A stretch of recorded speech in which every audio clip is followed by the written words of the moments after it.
Sejam bem-vindos a mais um vídeo. Hoje estamos aqui, ó, inovação, tecnologia e empreendedorismo. Nós estamos em Araraquara, estamos hoje fazendo um estudo para análises geológicas. Esse é um estudo que eu tenho desenvolvido já há algum tempo e hoje eu vou apresentar para vocês um pouquinho desse projeto, o que a gente está fazendo aqui, como está um pouquinho do nosso dia. Nós saímos cedo de São Paulo, estamos agora aqui 300 e poucos quilômetros de distância em Araraquara, para mostrar como que a gente estuda as características dos gel à base de ácido hialurônico. Vocês vão conhecer um pouquinho comigo, então vamos lá. Primeira parada aqui na Uniara, a gente vai conhecer um pouquinho. Aqui onde está a primeira parte do laboratório, onde a gente vai dar uma olhadinha no geral. Aqui eles têm bastante um núcleo de inovação e de desenvolvimento de tecnologia, então aqui eles devem ter de tudo um pouco. Eu, no momento, não sei exatamente o que a gente vai ver, qual que é a sequência, mas eu sei que temos dois pontos para a gente conhecer.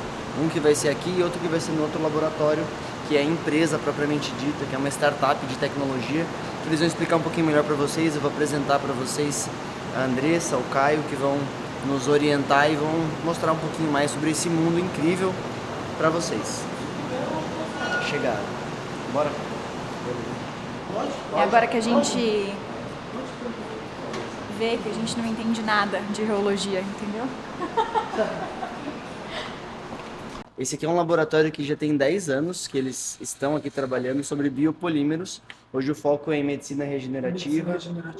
Onde o principal foco de trabalho nosso é com celulose bacteriana.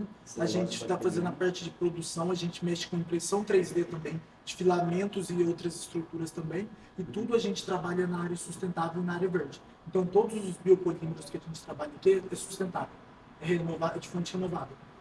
A gente não trabalha com nenhum composto aqui dentro do laboratório que possa fazer algum mal para o meio ambiente. Legal. Então esse é o foco principal do laboratório. A gente fez uma festa aqui, para vocês terem uma ideia, no mês passado, de comemoração dos 10 anos.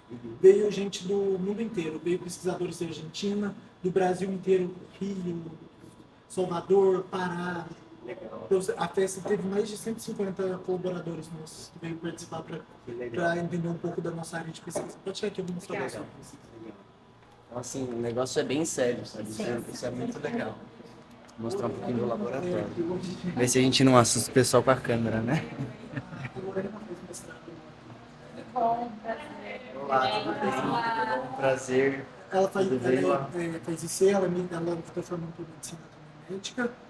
Legal. Qual que é o seu trabalho mesmo? Eu sou farmacêutica. Farmacêutico, qual que é o trabalho que você está desenvolvendo de pesquisa? É a impressão 3D de ativos inteligentes. Que legal, parabéns. Muito legal. E você está sendo a orientada? Indo por essa linha. Seu TCC? É sobre isso? Não. Esse é o iniciação científica e desenvolvimento do curso. Foi em que período? Quinto. Legal. Isso aí é muito legal. Por curiosidade, tive uma orientação lá no HC, lá na USP. Que legal. E aí, eu terminei a faculdade agora tem 6 anos. Aí a minha orientadora hoje trabalha no meu núcleo de pesquisa. Então ela foi minha orientadora na faculdade e hoje ela está contratada na minha clínica para fazer ciência. Então, é um vínculo muito legal. É onde você vai desconectando e ampliando, né? É, muito legal. Muito legal. Sensacional. Parabéns. Bom trabalho, gente. Obrigada. Legal lembrar dessas coisas também. Então, esse é o primeiro laboratório do Ai, Hernani. Andressa, presente. Vou apresentar a Andressa, ela que tá, ó. Ela é especialista em reologia e as nossas aulas vão ser com ela. A professora que é ela, porque é muito legal. Vocês vão ver que a gente vai discutir bastante umas coisas que não é todo mundo que está acostumado a se aprofundar nisso. Então é muito especial poder ter essa vivência e por isso eu estou muito feliz, muito honrado de passar esse dia conhecendo um pouco como é que funciona essas análises, aonde que eles pesquisam, o que eles estudam. E ela vai apresentar um pouquinho pra A gente. gente já fez um almoço prévio que já foi uma aula, né? Foi muito legal. Já falou, Ah, meu o Deus. 3D junto. É muito legal. Então, aqui foi o primeiro laboratório do Hernani na Uniara. Na verdade, ele era do outro lado da rua. Aí ele expandiu para cá. Então, a gente fala que é um parque de equipamentos, né? Então, aqui, a área da bancada tem o pH-metro, tem os agitadores para fazer as formulações. tem uma centrífuga, às vezes, para fazer uma separação, processamento. Aqui nessa salinha tem a salinha de pesagem, tem a sala do espectrofotômetro para fazer análises de identificação. Tem um dissolutor que você, quando você faz uma formulação, por exemplo, um filme para curativo, ou um filme para liberar algum componente na boca, né, para ser absorvível na boca.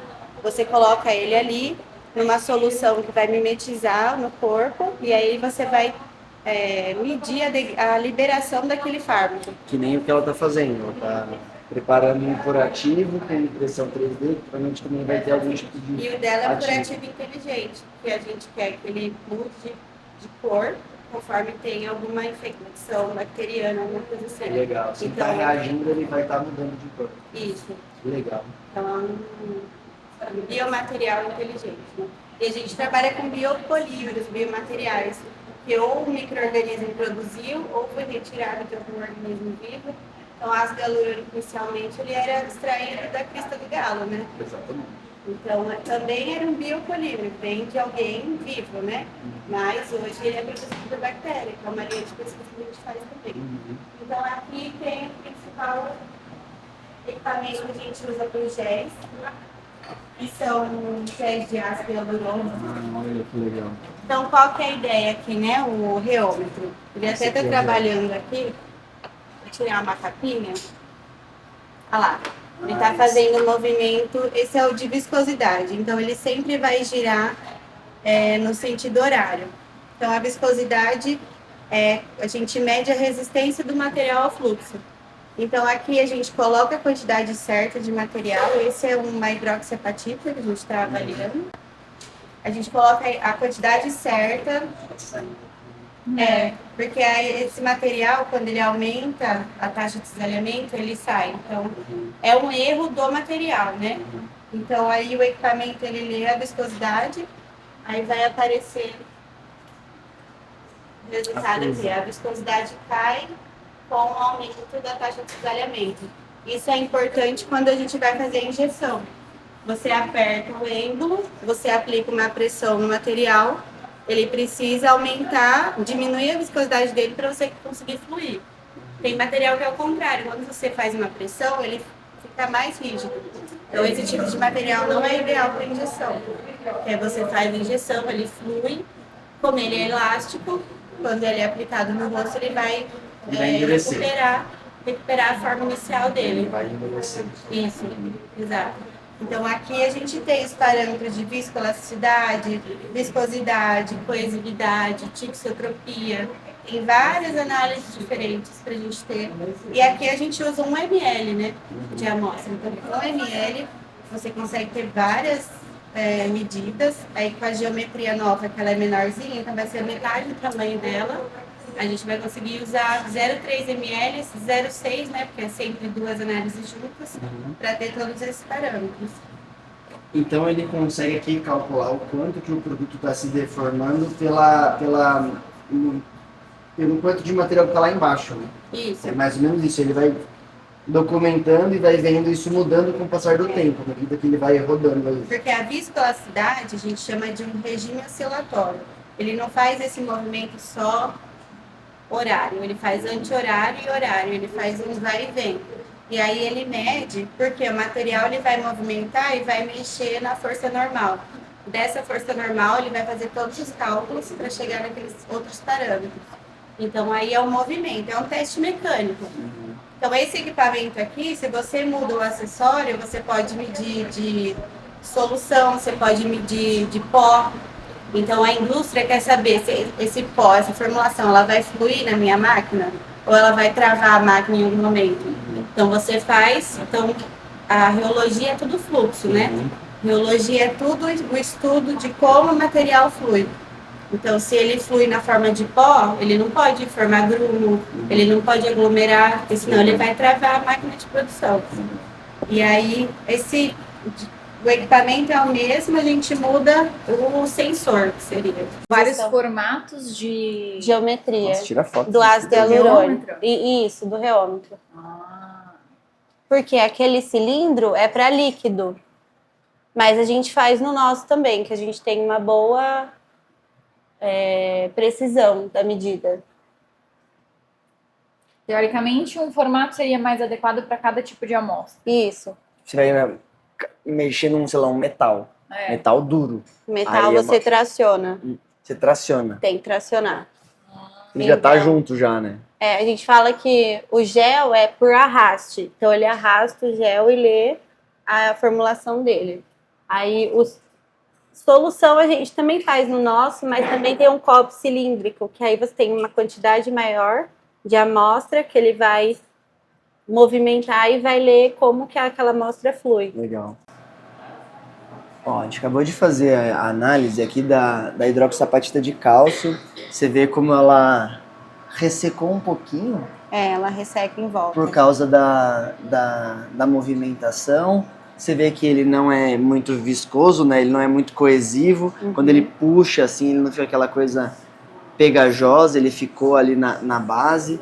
E aí, a partir desse estudo de viscosidade nesse momento, ele já tem os gráficos ali. E é assim que a gente entende como o produto se comporta. Muito legal. Pode limpar se quiser. Pode manter aí. Aí ele vai limpar e na sequência vai estudar outro produto. Quanto tempo que fica aí pra... Esse de viscosidade, ele é 20 minutos. 20 minutinhos? 20 minutos. É só para viscosidade, né? Então é o que a gente estava falando. Depende do movimento do sensor, no caso. A viscosidade, ele gira sempre no sentido horário e vai aumentando a velocidade. Aí ele dá o gráfico de viscosidade. Viscoelasticidade, ele é um vai e vem. Ele vê os dois, né? Ele vê G' e G2'. São E a outros viscosidade parâmetros. vê o quê? A viscosidade é justamente É um número aquele também. ponto que ele começa a fluir. Então, o que dá para comparar, né? Material mais reticulado, você tem que colocar mais força, precisa Força de de mais extrusão, força então. de injeção para ele fluir. E aí a gente avalia na mesma taxa de cisalhamento se ele teve maior resistência ao fluxo ou não. Dá para comparar também em função do grau de reticulação, em função da massa molar, em Maior função da resistência ao fluxo. resistência ao fluxo. Então é força de extrusão a viscosidade, que é mais para isso, né? É uma resistência ao fluxo que está sendo aplicado ali. Então aqui ele faz um de arraste, né? Então ele vai arrastar o material sempre no mesmo sentido, aumentando a velocidade, que ele aumenta a taxa de cisalhamento. Então a gente vê a viscosidade diminuir.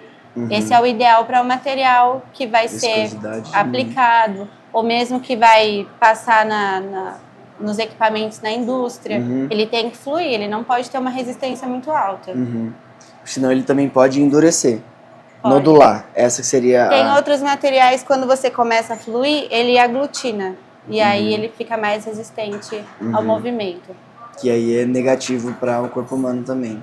Sim. Legal. Então essa agora vai ser a aula sobre viscoelasticidade. Como que a gente faz para documentar e entender o que de fato é o G', G2' e tan delta, que pode ser feito essa análise num reômetro.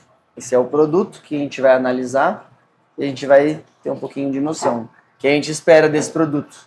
Espera-se um G' não tão alto, espera-se um tan delta um pouco mais alto. Seriam as minhas... Pode Seria o aplicar. que eu esperaria Pode desse jogar. produto. Mostra aqui, ó, ele fazendo. Então ele aplica 1 ml de gel, que é o suficiente para manter o espaço entre o sensor e a base bem preenchido. Então não pode ter bolha, não pode ter grumos.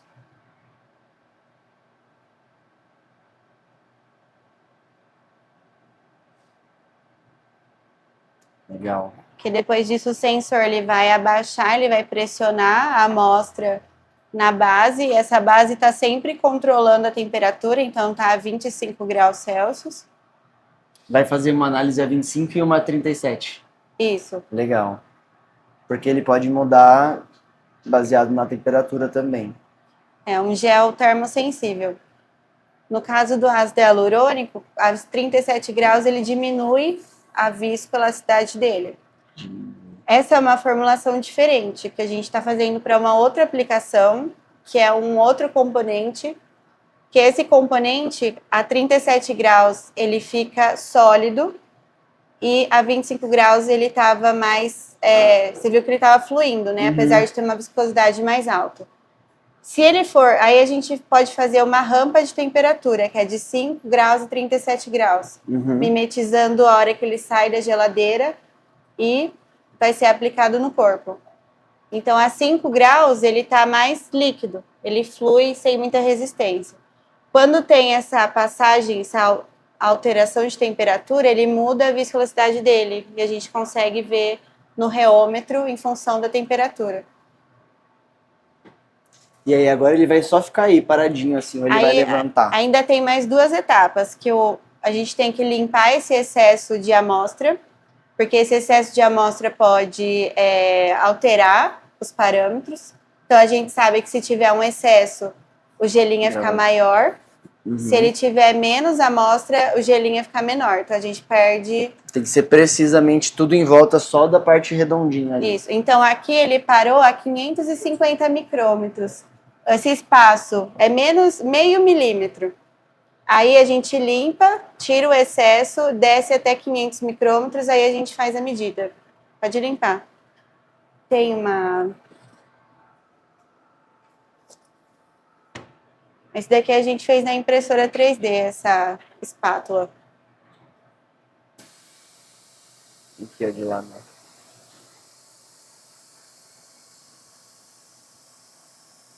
Olha que legal. Aí ele escorre pra dentro, né? Também, um pouquinho. Ele tem que ficar dentro, Então a gente imprimiu a espátula justamente para não puxar material lá de dentro, porque o papel ele poderia sugar o material. Que é uma coisa... E não pode ser nada pontudo para não entrar lá dentro e puxar também. Então aí a gente toma bastante cuidado para tirar esse excesso, para limpar em volta, para não ter nada em cima da geometria. E aí vai ficar nessa posição ou vai ficar rodando também um pouquinho? Vai e volta, vai e volta. Ele vai e volta. descer mais um pouquinho, até 500 micrômetros. E aí ele vai fazer o movimento oscilatório de vai e vem, para a gente ter o gelinho em G2 linhas. Então aqui a gente fazendo um teste de rampa de temperatura. Então o gel tá ali no sensor. E aqui essa base é chamada de Peltier Plate, que é o que muda a temperatura. Então aqui no software a gente acompanha. Ele foi a 5 graus Celsius, ele está descendo para 5 graus Celsius, que é a nossa rampa. Então a gente vai partir de 5 graus Celsius e vai finalizar em 45 graus. Então a gente vai ver gelinho e G2 linhas desse material ao longo dessa mudança de temperatura. Então aí vai dar para ver certinho que, nesse caso, essa formulação, ela é termosensível. Ela vai mudar bastante. A 5 graus, ele é líquido. Então o gelinho e G2 linhas estão bem juntas. A partir do momento que ele tem um ponto de gelificação, que é uma temperatura de gelificação, aí ele vai gelificar e esse gelinho vai ficar maior que o G2 linhas, ele vai ter... Virar um gel. Vai virar um gel. Que ele vai ter aquele comportamento viscoelástico, né? Então, ele pode fluir com uma força, mas ele tem capacidade de manter a estrutura sólida. Ou seja, para vocês que estão vendo, são testes para ver as possibilidades de como o produto se comporta. Mas em linhas gerais, o que a gente que vê os números tem que entender é que o produto ele vai ter um módulo de elasticidade, um módulo de viscosidade, e se você dividir um pelo outro, ele vai ter um tan delta. O que isso significa? O módulo de elasticidade, quanto maior esse módulo de elasticidade, que ele é medido em Pascal, certo? Isso. Essa é a unidade de medida. Isso. Nos artigos a gente vê esse Pascal também sendo oscilado, ele muda o Pascal à medida com que muda a frequência. Então quando você bota aqui na máquina, ele pode agitar de uma certa maneira, que é aquilo que a gente falou. O normal, mais ou menos, de frequência que tem no nosso corpo é 0,7 Hz. Então se a gente fosse planejar dentro dessa curva, onde a gente avalia o gelinha, seria em 0,7 Hz, Isso. em Pascal. Isso. Pascal é uma unidade de medida que diz sobre força. Isso. Força, né? Uhum. Então esse é o G'. Quanto maior o G', maior a elasticidade, maior a resistência, maior a dureza. O G2', ele é o módulo de viscosidade. Ele é meio subjetivo na minha análise, porque ele não diz muita coisa, só o G2'. Certo? Então, para avaliar o gel, a gente precisa sempre, como é um viscoelástico, a gente precisa sempre do módulo elástico e o módulo viscoso, né? É o equilíbrio entre eles, que é o tan-delta, que vai mostrar como que está aquele material. Porque ele pode ser um gel, ter o G' maior que o G2', mas eles podem estar muito distantes um do outro, ou eles podem estar próximos. Ou seja, a ponto de eles se cruzarem, mudar esse parâmetro. Mas o G2', ele mostra o quanto que esse material consegue fluir. E o quanto que ele consegue ainda, que ele tem capacidade de armazenar energia. E isso refletiria em coesividade? A coesividade do material depende da interação molecular dentro da formulação. Então, pode ser que um G' maior tenha uma coesividade maior, seria o ideal, né? Seria assim, o esperado. Você tem um G' maior, quer dizer que ele é mais rígido, as cadeias elas estão mais próximas. Então, essa é a coesividade. Coesividade é quando você aplica uma força no material e ele tem uma resistência, ele vai se manter unido, né? Agora, coesividade a gente tem que ver também em função da reticulação. Dependendo de como você reticula, você vai alterar esse parâmetro de coesividade. Mas também é aqui no reômetro que a gente tem esse resultado.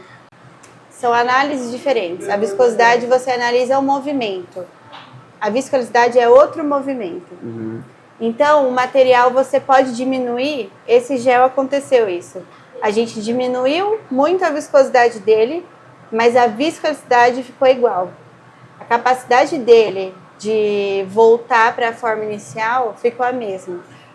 É porque depende do movimento que você está fazendo. Então, a aplicação para viscosidade, a gente pensando mais na injeção. Agora, como ele vai se comportar no rosto, no organismo, é mais a viscoelasticidade. A capacidade do material.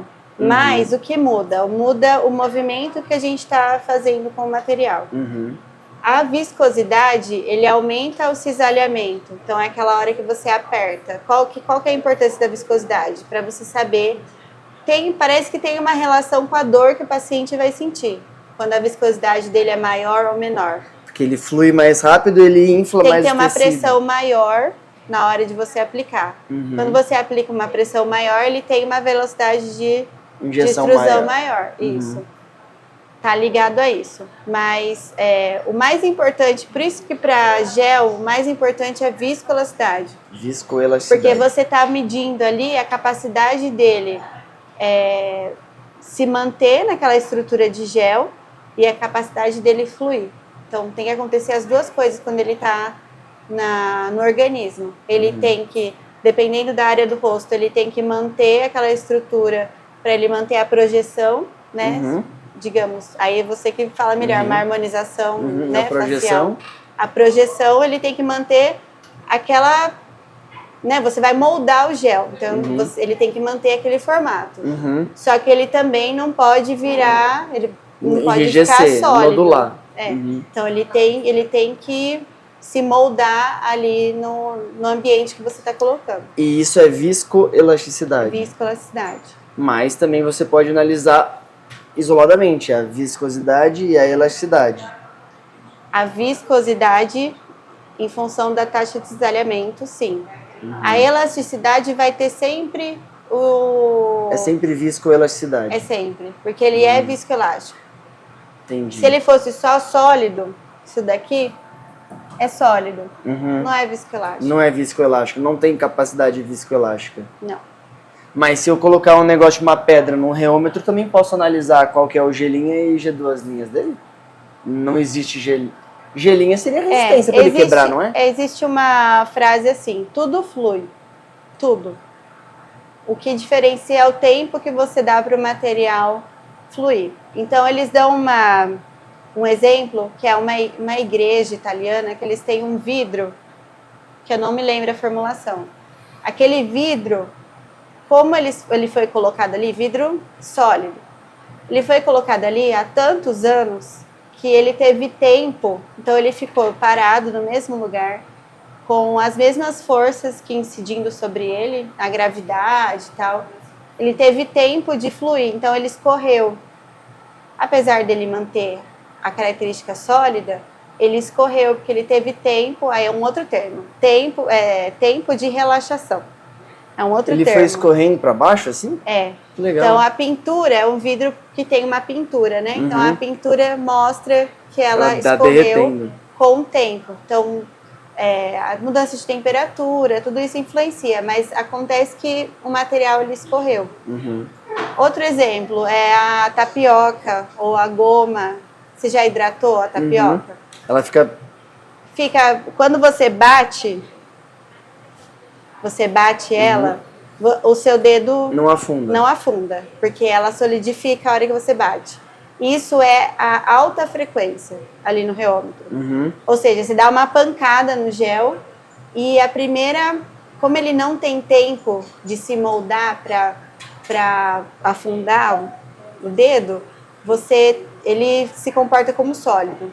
Diferente da baixa frequência. A baixa frequência, o que é? Você encosta o dedo e você deixa ele se moldar. Não é que você está apertando, ele está se moldando e aí o dedo está entrando. Então isso quer dizer o quê? Que você deu tempo para ele se reorganizar e ter aquele movimento. Então é a frequência que a gente está analisando. Uma alta frequência é quando você não dá tempo do material se reorganizar. Então os gelinhos de 2 linhas estão lá, estão altos geralmente, né? Isso. Quando diminui a frequência, você dá tempo dele se reorganizar e aí ele consegue absorver aquela energia que você está colocando e ele se reorganiza e ele mantém a estrutura de gel. A alta frequência, então, é o momento onde você aperta a tapioca, ela não porque é muito quebra. rápido. 100 Hz é assim, é um movimento muito ela rápido. tá ali em alta frequência, ali Aí no ela bolzinho, enrijece. Aí se você for der devagarzinho, ela vai ela vai se abrindo espaço. reorganizar. Mas explicar isso matematicamente, aí a gente já entra na Difícil, engenharia Por trás do do material, aparelho, né? sim. Porque ele tá detectando o movimento das cadeias por causa ele tem uma força normal e as cadeias mudam, a força normal muda. Disso tem os cálculos que eles chegam até gelinho e G2 linhas. Mas a gente analisa a viscoelasticidade. Então o que a gente analisa aqui vai ser a viscoelasticidade para ver o gelinho de 2 linhas e tandão. Isso. Aí aqui a gente já consegue ver, então, a rampa, a temperatura aumentou de 5 graus, então aqui o eixo X é 5 graus a 45. E o que a gente está vendo, né? Aqui, o gelinho G2 linhas, ele ainda é gel, ele tem uma característica de gel, mas os valores são bem baixos. Bem viscoso. Ele entra num ponto de gelificação que ele aumenta gelinha e G2 linhas, mas ele continua sendo um gel, o que a gente fala? É um gel rígido, mais rígido a 45 graus e é um gel menos rígido a 5 graus. Então rigidez seria melhor do que elástico? Palavra. Não, elástico é bom também. Às vezes rigidez as pessoas entendem melhor. Um gel que tem uma estrutura, ele é faz mais sentido. Eu não costumo usar rigidez como elástico, mas é uma forma mais clara, eu acho, que para quem está vendo. Então, Sim. O material mais rígido, o material mais duro, é o material mais elástico. Isso. E esse aqui seria um material mais... Ele ainda é um gel, mais fluido. mas é um gel com um gelinha menor. Então, ele não tem a rigidez dele é menor a 5 graus do que a 25, a 45. Perfeito. Então, é assim que esse material se comporta. Né? Isso. Cada um é muito único. Isso. Maravilha. Muito legal. Deu certo já, né? E se você for... Isso é só para ver como se comporta, mas em linhas gerais você não tem muito como dizer assim, por isso aqui, qual que seria o G linha e o G2 linhas? Você não diria um número por essa análise? Não, aqui sim. Aí a gente tem que falar o quê? Aqui a gente viu que o gelinha, ele tá aqui, ó, 1,25 Megapascal. megapascal. Então a gente sempre tem que ver a unidade certa, né? Aqui a Ou gente... seja, é só 1 pascal. Isso aí. Isso. Seria o valor disso, 1 Isso. pascal. Então ele se manteve nesse gelinho até 16 graus. A partir de 16 graus ele tem uma temperatura de gelificação, ele muda e aí quando ele chega a 27 graus ele mantém um gelinho de 0,01 megapascal e aqui ele fica constante. Então o que que a gente, 0,01 megapascal. o que que a gente quer ver, né? A gente quer ver que a gente muda a formulação, muda as concentrações, muda a massa molar. Qual vai ser o gelinho G2 linhas a uma temperatura baixa? Qual será em alta? Qual é o ponto de gelificação? Esse aqui seria o planeta Terra, né? Normal. Normal. Aqui é onde normalmente ele vai ficar. Aqui Que a é partir no corpo, né? Aham. Vamos dizer aqui, ó. Então, como dentro de uma pessoa, 37 graus, ele tem essa e ele viscosidade. se mantém estável aí nessa temperatura. Então isso isso. seria bom se fosse colocado dentro de um corpo humano. Sim. Que seria 0,015 megapascal. Mega. Que seria 1, 2. uma casa, 2 casas, 3 casas. 15 pascal?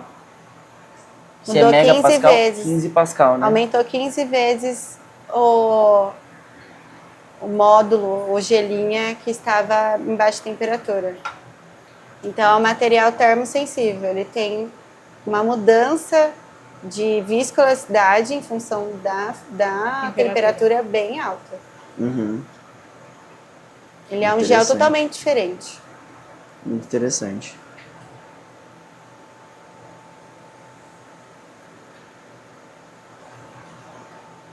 E aqui finalizou? Finalizou. 10 minutos a gente Perfeito. colocou para fazer. Então essa máquina ela vai analisar viscosidade só. Não. Vixe. Ela vai analisar viscosidade, coesividade. A gente Coesividade. obtém do valor que ela obtém. Tixotropia, que é um outro parâmetro que a gente mede o quanto que ele consegue recuperar a viscosidade depois de todo esse cisalhamento. Tem o recovery, que eles usam bastante para impressão 3D, que é, então, o material na impressora 3D, ela vai ter um fluxo, depois ela vai passar pela seringa, vai passar pela agulha e ela tem que recuperar e se transformar em outro material, um scaffold, um sólido. Uhum. Então, aqui a gente tem várias taxas de cisalhamento. O recovery, você analisa se os módulos, como que eles se comportam em diferentes situações. Então, dá pra gente fazer aí também. Legal. Tem várias outras. Então, a gente pode mudar a temperatura, a gente pode mudar o movimento da geometria, a gente pode mudar a geometria. Muito legal. E tudo com 1 ml de amostra, 2 ml de amostra. Porque aqui a gente tem outros viscosímetros. Esses dois, esse de vidro e esse do lado é viscosímetro também. Esse daqui. Ele é um viscosímetro que é para analisar a viscosidade intrínseca do material. Então, É o aqui, teste da gota, que você faz uma gotinha e vê qual que é o tamanho da gota que faz? aqui ele tá... A gente usou ele, a gente deixou ele secando. Porque aqui no reômetro a gente tem o cisalhamento. Nesse viscosímetro, a única força que age sobre ele, porque tem um capilar aqui dentro. Você consegue ver? Nossa, é muito fininho aqui, né? É um capilar. Aqui a gente analisa a viscosidade intrínseca. A única força que age sobre ele é a força da gravidade. Então a gente solta o material aqui, ele vai fluir, a gente vai calcular o tempo dessa linha até essa linha. Por que é tão fininho esse capilar? Porque ele vai abrir as cadeias do polímero. E aí a gente vai medir a massa molar. Então aqui é uma forma de medir massa molar, por cálculo, né? Então a gente obtém a viscosidade intrínseca. Por quê? Por viscosímetro de Ostwald, que é essa vidraria, ele é tão fininho que a gente Tem, aí tem as normas para seguir. E escorre Mas- mesmo o gel aí. Escorre.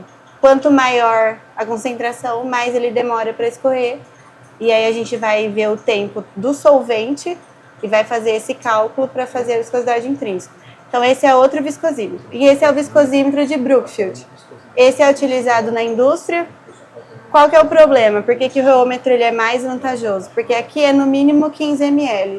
Quanto que é 15 ml de ácido hialurônico para analisar? Bem mais caro, né? Não compensa. 6 pau. E só tem viscosidade aqui. Então, por isso que a gente usa muito mais o reômetro. reômetro, porque ele dá muito mais parâmetros importantes do que E esse aqui você consegue medir a massa molar?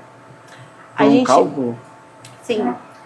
Então esse pode ser um parâmetro para a gente analisar Só que a massa molar. massa molar de matéria-prima, não pode ter Não nada pode ser um junto. gel, por exemplo. Não. Então aí seria Ele para é uma a molécula do solução- ácido hialurônico do... É a matéria-prima, um controle de qualidade da matéria-prima. É uma solução com a concentração baixíssima, tipo 0,006, foi o máximo. Mais do que isso, Não ele não escorre. escorre. Não pode. Então, e por quê? Porque ele tá abrindo aqueles novelos. Pegar esse gel e jogar aqui não vai dar nada. Não, Vai ficar aqui parado. não. Entendi. Às vezes você pode ter até um número. Ele pode até fluir e você ter um tempo, mas aquele tempo tá errado, porque tá fora das normas do equipamento. É, não é brincadeira, né? É um mundo. Perfeito. É, algumas coisas devem ter ficado claro, as outras não. Mas eu acho que é interessante vocês acompanharem essas discussões, porque são discussões que mostram a complexidade por trás dos materiais e que a gente está aqui para tentar desvendar e trazer a clareza do que a gente está usando e por que ele se comporta dessa forma, certo?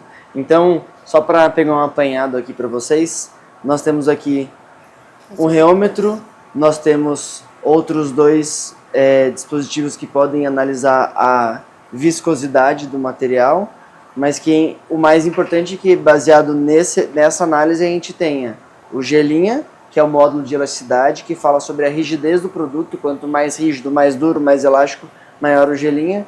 Quanto maior a divisão do G duas linhas pelo gelinha, que é o tan delta, esse produto tende a ser mais, se comportar mais como uma água, então é um produto que vai fluir mais, ele vai se espalhar mais.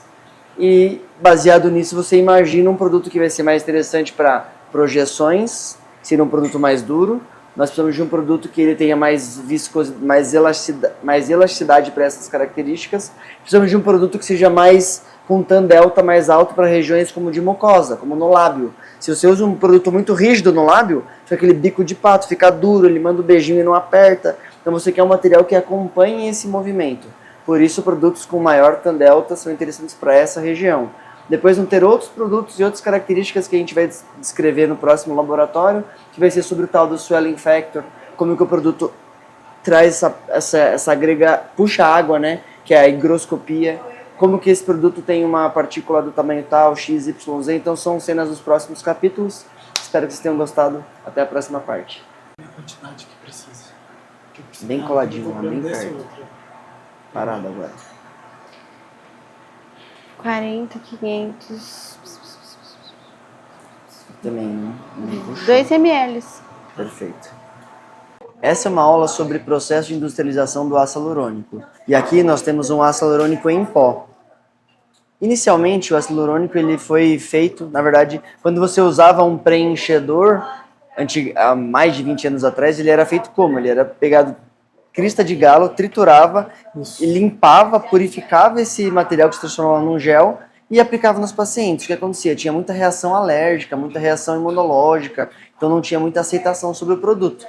Em 1994, a Galderma produziu a tecnologia NASHA, Non-Animal Stabilized Hyaluronic Acid, que é uma tecnologia onde eles fermentam por meio de bactérias streptocócicas por um processo que é isso aqui, que a gente vai conversar agora, como que essas bactérias fermentam e produzem ácido hialurônico, que depois ele é desidratado, liofilizado, passa por esse processo de desidratação e congelamento, que se transforma num pó, e esse pó depois ele vai ser hidratado, adicionado um agente reticulante, e ele se torna um gel de ácido hialurônico. Então aqui nós estamos com pó, e eu estou com o Caio, que está desenvolvendo um projeto de pesquisa aqui em Araraquara sobre a produção do ácido hialurônico em pó. Como que é isso? Bom, hoje o que a gente está tentando fazer para fazer a produção do ácido? A gente faz a produção dela a partir do cultivo de uma bactéria.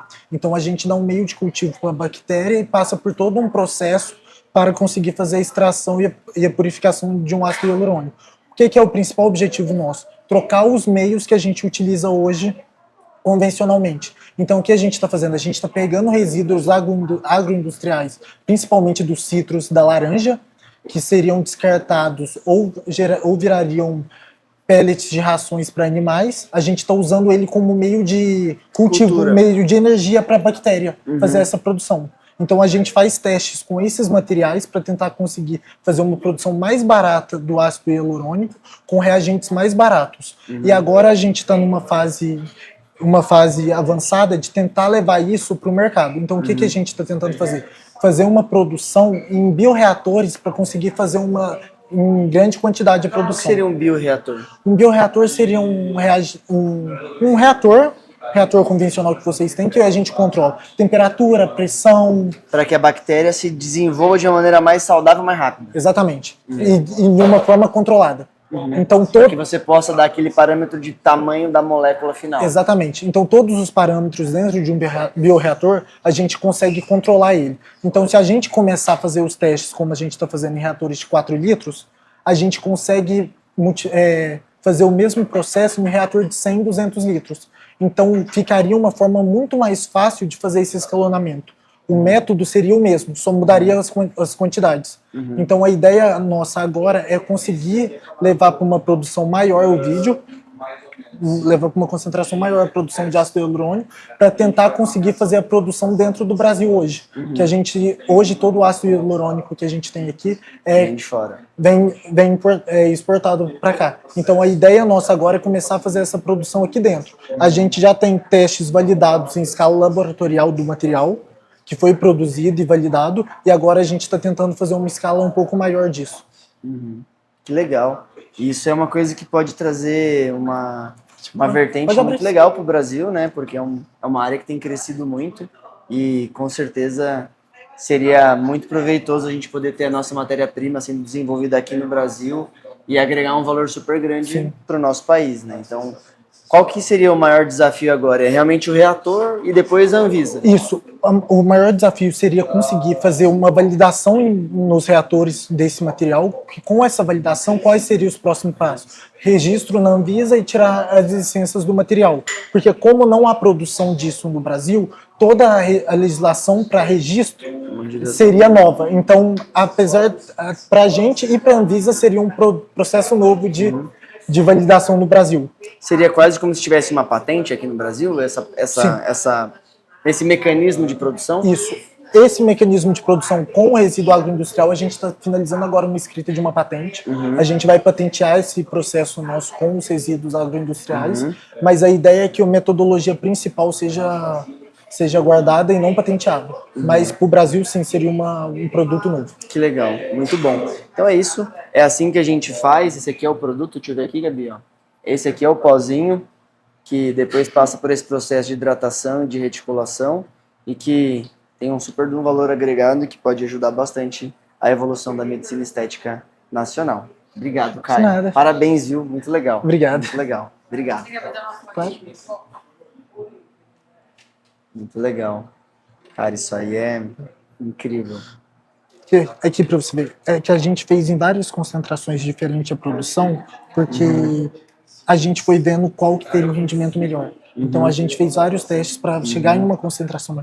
Tipo assim, da formulação inicial que a gente começou para agora, a gente conseguiu aumentar o rendimento em 30 vezes. A gente produzia tipo assim 7 litros para conseguir 100 miligramas do material. Agora a gente está conseguindo 600, 700 miligramas. Então a gente conseguiu aumentar muito essa produção do material. É isso que vai aumentar na larga escala. Exato. Né? Aí Então, faz muita diferença. Então a ideia nossa agora é sempre otimizar esses processos para cada vez ficar mais produtivo e rentável mesmo para ser validado. Isso aí é... Tô dentro, quero descobrir como é que eu faço para participar. Exato. Vai dar certo. Vai. Muito legal.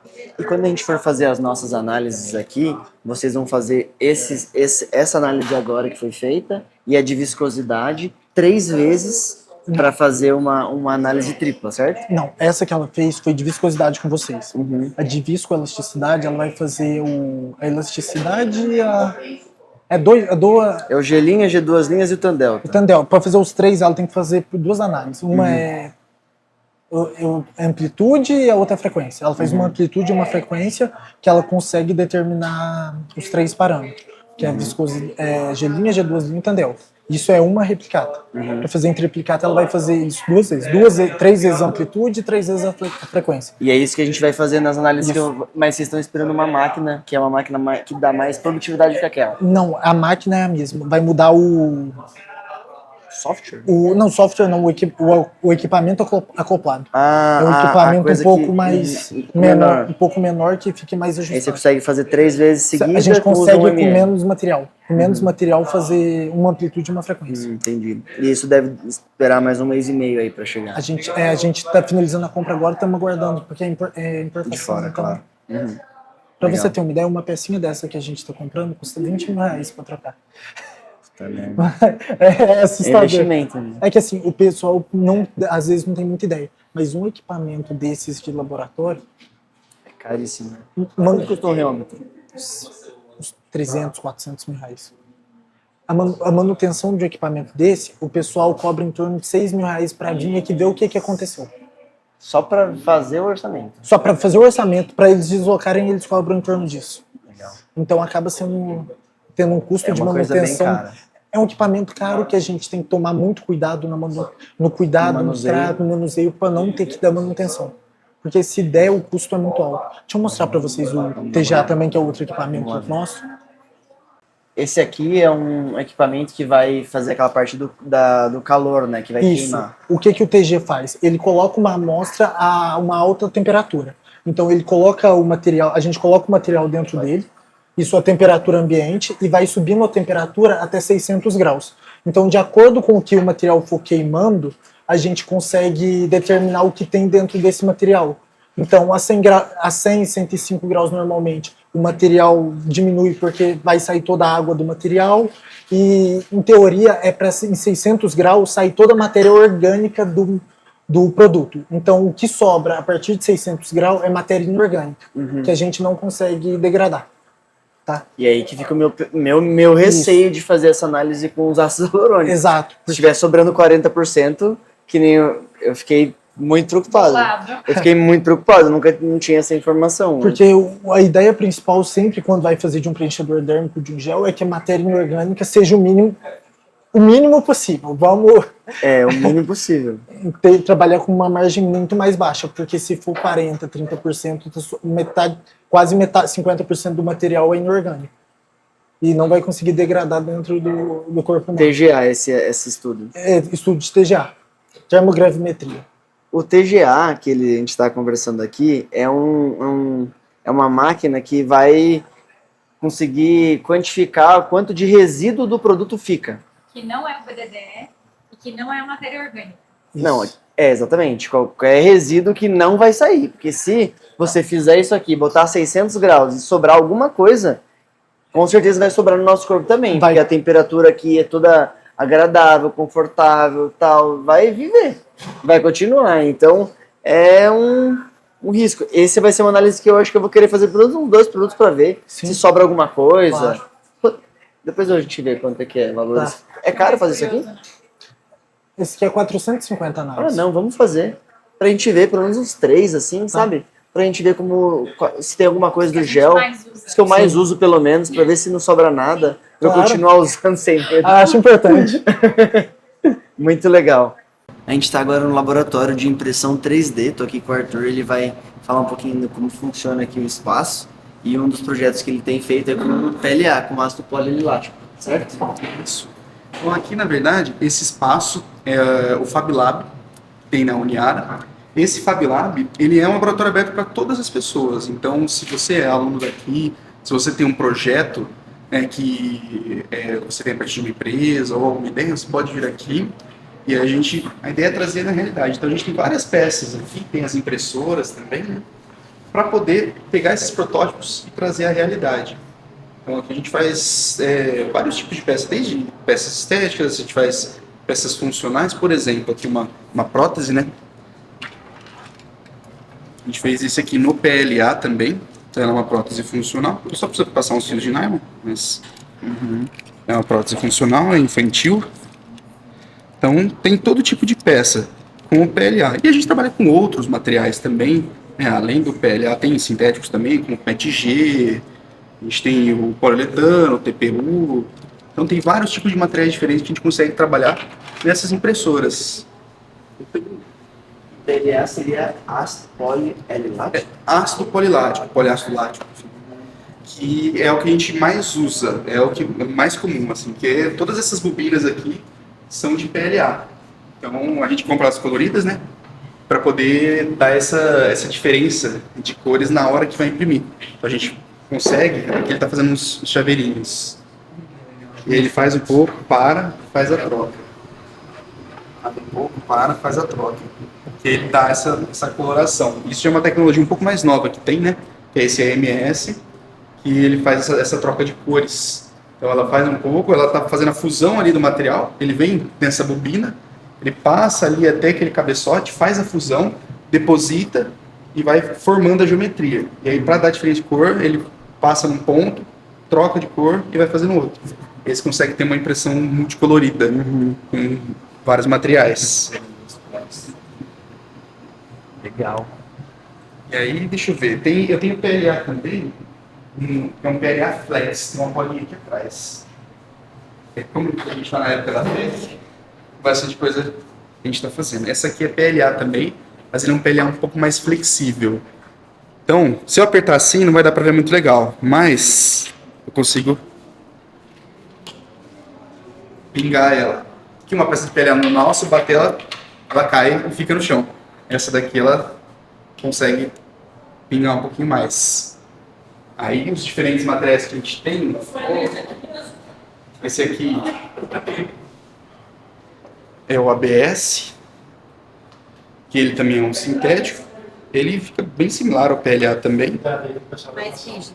Ele é um pouquinho mais rígido. Opa. E esse branco também. Qual? Os brancos ali. Esses daqui? PLA também. PLA, esses daqui são resina, que aí já é outro material. Ele fica bem mais rígido. É outro tipo de impressão também. Ele não é por fusão e deposição, que é FDM. Ele é por sinterização. Então a gente usa uma luz, nesse caso de luz para fazer ele solidificar. Igual o prótese dentária. E aí tem. Cadê? Tem um. Esse aqui é PLX. Nossa, esse Esse é legal. Que a gente fez, né? Foi um projeto de IC de uma aluna da medicina, que eu acompanhei, que a gente fez a partir de uma pessoa mesmo, ela sofreu um acidente, e aí a gente fez Construção 3D para... então, ela sofreu um acidente, a gente pegou a partir do raio-x, a gente reconstruiu 3D o crânio, e aí fez a... Que da hora. E aí, uma prova de conceito, né? Para ver se encaixava mesmo, né? Quanto de diferença que dava. Ficou bem preciso. E aí depois pode usar o produto, fazer isso aqui depois com o produto que você quiser, né? Sim, se tiver uma forma. Um cimento ósseo. Tendo o projeto, né, o arquivo, a gente consegue reproduzir em N materiais. E aí a gente tem um arquivo que é o ponto estéreo, que ele é praticamente universal. A gente consegue fazer a reprodução em vários tipos de impressoras. PLLA, que na verdade é o que eu uso na estética. O PLLA. Que ele é um produto que ele é um material absorvível. Que ele pode se também transformar num fio. Aí na verdade o que eu estava trazendo era sobre PLLA. Entendi. Que é uma... também. o PDO, polidioxanona. Eu acho que já vi filamento de PDO. PDO usa-se muito para fios de lifting facial. É um fio absorvível, na verdade ele tem uns 30 anos já que ele é conhecido, ele era utilizado como um fio de sutura para catarata e cirurgias cardíacas.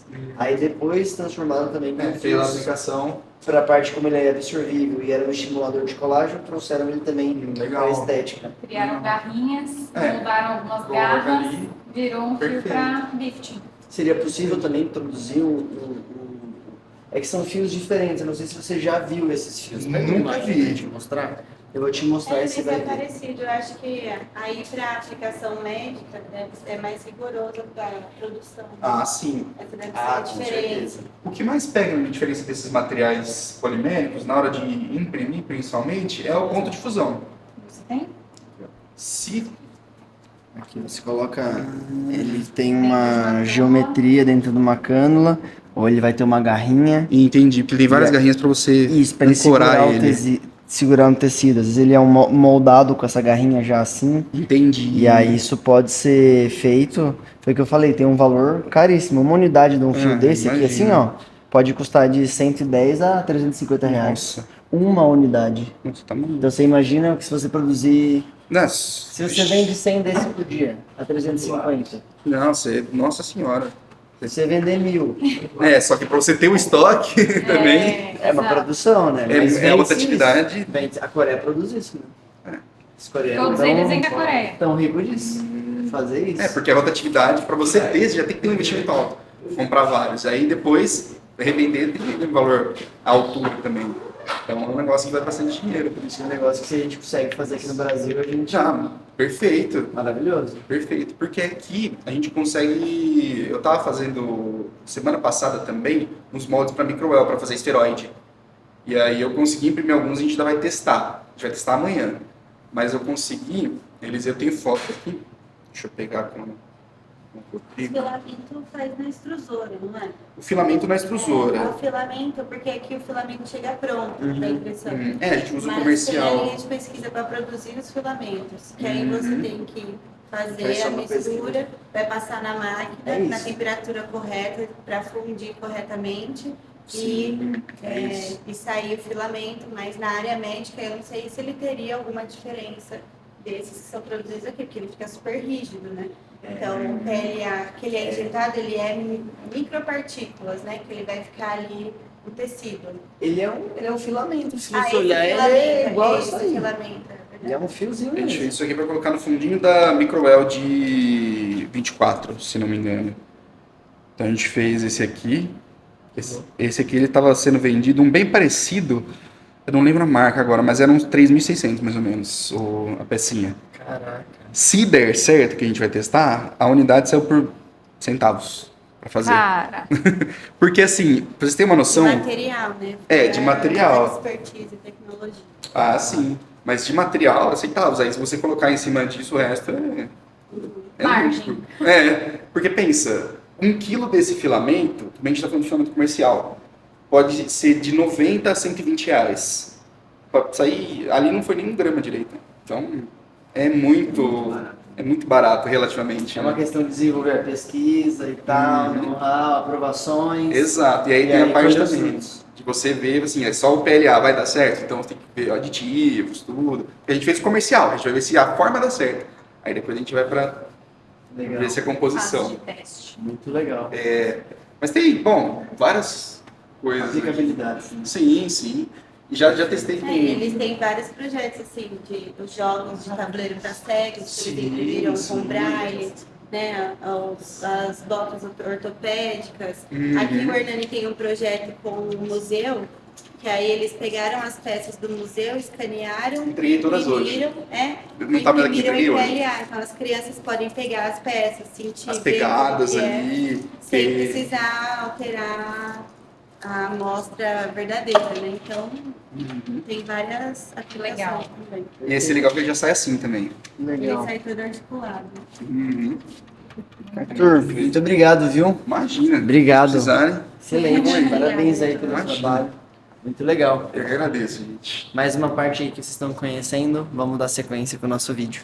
Finalizamos a primeira parte do nosso tour científico. A gente está saindo aqui da Uniara. Da Uniara agora a gente vai para um outro laboratório. Então assim, para não ficar muito longo, a gente pode ou cortar esse vídeo em 2 partes, ou a gente pode seguir direto aqui num vídeo só. Mas a ideia é que vocês absorvam o máximo de conteúdo técnico e que possam aprender um pouquinho mais sobre o mundo da pesquisa, da ciência e de como que a gente faz para melhorar o que a gente faz com os nossos pacientes. Então até a próxima parte.